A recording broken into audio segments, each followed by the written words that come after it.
Good morning, everybody. Do you have a friend whose mind is razor sharp? Or perhaps you've held something that's razor thin? Or when you're talking philosophically with your friend, you talk about Occam's razor?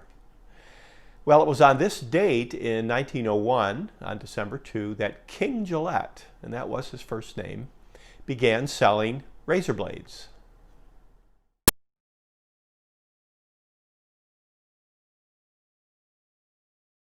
In this mosaic from Pompeii of Alexander the Great, you'll notice that he's clean-shaven, and he liked his officers to be clean-shaven. So how did people shave back in the olden days? Well, archaeologically, we have found copper razor blades, and mirrors were basically shiny metal, so there were tools for shaving.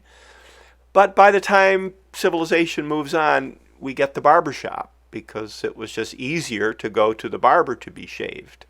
If you shaved at home, one of the issues was you had to keep sharpening that razor on the strop, and that was a real pain for lots of people. Now, the barber pole has its own history. There are lots of different theories of what the different colors mean. Also, the shape of the barber pole, notice that on this one, there's the top and bottom look like dishes that maybe held something. So supposedly the red stands for blood. So back in the Middle Ages, doctors and barbers were the same sometimes. So you would go to the doctor/barber to be bled, this idea that you had bad blood.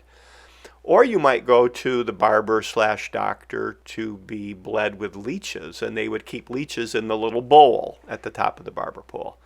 Or you might go to get your teeth pulled. So the white of the barber pole could be a bandage. It could be teeth. People disagree about that. Now, you could get a straight razor. You could buy these. You could have them at home. But you had to keep sharpening them. And that was tedious for people. So, in the middle of the 1800s, the Star Safety razor shows up. And it was a razor blade like we know it today. But it was a little bit different than what Gillette had in mind. So here's Gillette. So he did not invent the safety razor. But they were around, and he had some ideas about how to make them better and how to make them cheaper. And one of his inspirations, supposedly, was he was a bottle cap salesman, and he saw bottle caps being thrown away. So a light bulb went on about something disposable.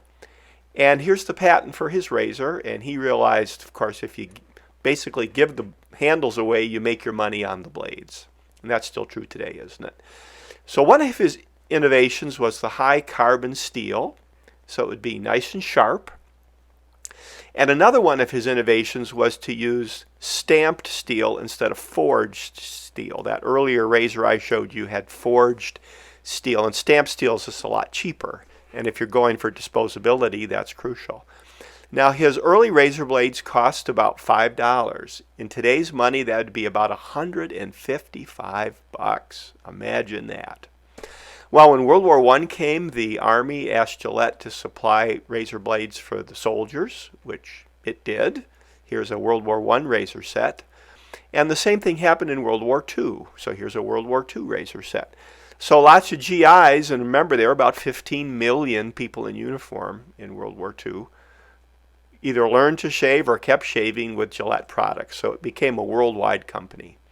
Now how about shaving cream, shaving soap? Well, the old way, of course, is to make it by hand and use the brush and so on and so forth.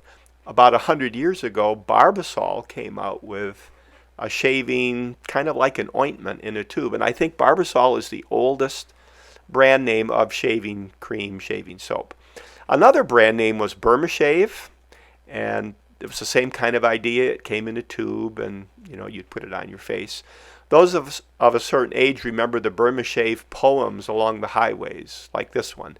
Big mistake many make, rely on horn instead of brake, Burma Shave. But these ended up coming down because they were dangerous. People were too distracted from driving. So today there are all kinds of razors you can buy. Throwaways, 1 blade, 2 blade, 3 blades, lubricants, different kinds of brands, but they're all descended from the original Gillette, aren't they? And the Patriots play at Gillette Stadium, and one of the nicknames of the stadium is the Razor.